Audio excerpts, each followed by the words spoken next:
Bonjour, aujourd'hui une nouvelle vidéo pour vous montrer l'intérêt de l'échographie dans une pathologie inflammatoire aiguë, une colite aiguë bifocale, dont le diagnostic n'est pas simple.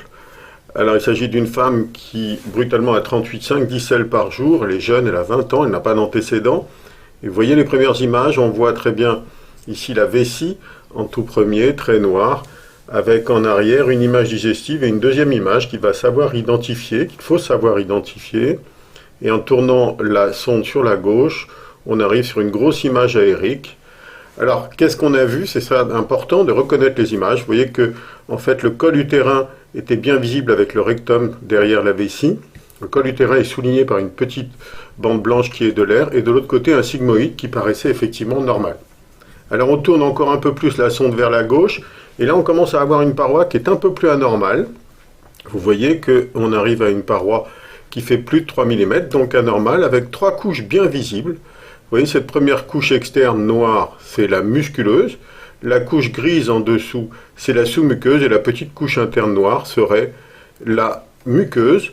Et vous voyez que ça fait plus de 3 mm. On voit donc une colite gauche, avec déjà rien que l'addition musculeuse et sous-muqueuse font plus de 3 mm.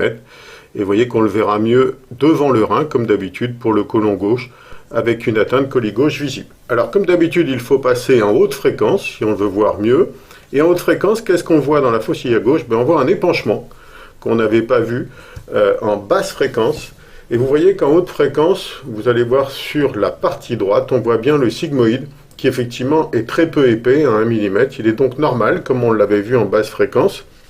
Et vous voyez qu'en faisant la rotation pour retrouver le côlon gauche, là on retrouve, comme on l'avait identifié, quelque chose qui est anormal avec nos trois couches, toujours musculeuse, sous-muqueuse, muqueuse, et que l'on va identifier en Doppler. Donc vous voyez 4 mm, les mesures sont toujours plus précises en haute fréquence, et là le Doppler est très parlant. Il s'agit bien d'une colite gauche très inflammatoire. Vous voyez les signaux Doppler apparaître en ayant baissé la PRF. On a toujours des parasites, c'est normal, mais vous voyez que dans la sous-muqueuse, clairement, on identifie des signaux Doppler anormaux. On est donc bien en présence d'une colite gauche, c'est indiscutable, avec une paroi à 4 mm. Je vous passe le transverse, on passe directement à droite, il n'y avait rien dans le transverse. À droite, ça va être beaucoup plus difficile en basse fréquence. Vous voyez une image très hétérogène, difficile à identifier, mais en s'approchant du muscle iliaque à l'intérieur, on identifie bien la paroi quand même. Et cette paroi à plus de 7 mm est nettement anormale.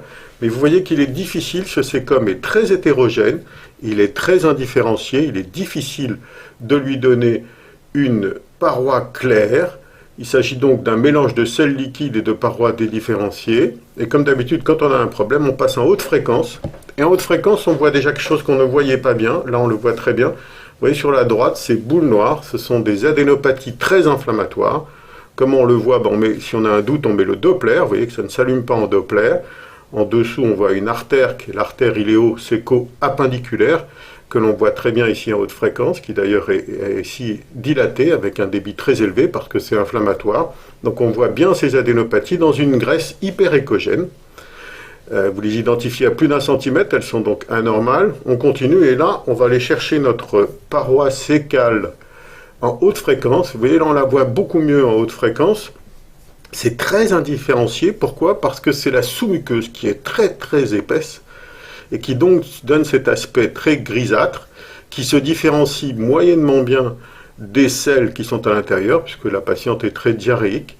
Mais vous voyez par contre que si on la voit mieux en haute fréquence, on voit surtout très bien le signal Doppler dans cette sous-muqueuse qui indique clairement une colite droite inflammatoire qui est très importante sur le plan de la taille, plus de 7 mm.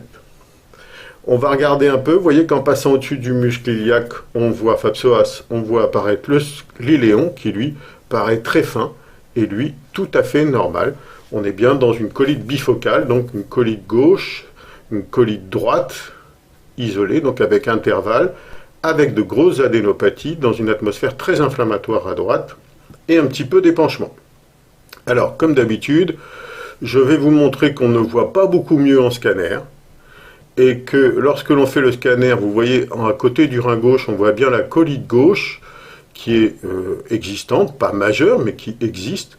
Et vous allez voir apparaître à droite la colite droite, donc en dessous du rein, elle reste modérée, mais vous allez voir, plus on va descendre, plus le cécum va devenir hétérogène, difficile à différencier, exactement comme en écho. On voit un peu moins bien les adénopathies que ce que on voyait très très bien en échographie. Vous voyez ce cécum très boursouflé, très inflammatoire, très dédifférencié, qui posait le même problème que celui qu'on avait. Et puis en bas, vous voyez apparaître le sigmoïde rempli de sels liquides, mais lui, la paroi est effectivement totalement fine. Donc au total, ce que l'on voit en scanner, c'est la même chose, une colite gauche, une colite droite très indifférenciée, difficile, et puis un sigmoïde normal. Donc finalement, le scanner n'apporte pas grand-chose. Alors au total, on a une colite aiguë bifocale, très symptomatique, très inflammatoire, et surtout avec de grosses adénopathies prédominant très nettement à droite. Ça, c'est le tableau typique d'une colite à campylobactère, qui bien entendu pourrait être aussi un Crohn, mais simplement ça évoque, c'est confirmé par la bactério. Le gros intérêt de l'échographie, c'est que vous pourrez contrôler rapidement dès la 2e semaine, et ça diminuera.